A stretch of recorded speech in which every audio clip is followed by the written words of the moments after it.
Ang mini sapin-sapin ay isang one serving na sapin-sapin kakanin, napaka-aesthetic, ang ganda tingnan at katulad din ng sapin-sapin na iba na napakasarap din ito.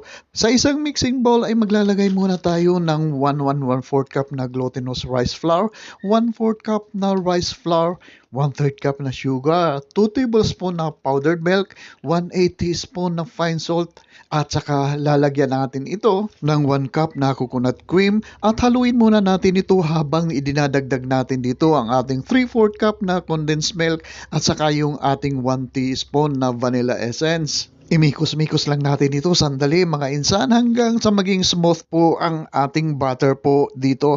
At pagkatapos po ay i-divide po natin ang ating butter into 3 equal parts. At ang unang parte ng ating butter dito ay lalagyan po natin ng ube flavoring at ang pangalawa ay yung langka flavoring po dito at yung pangatlo ay plain lang po o vanilla na flavoring.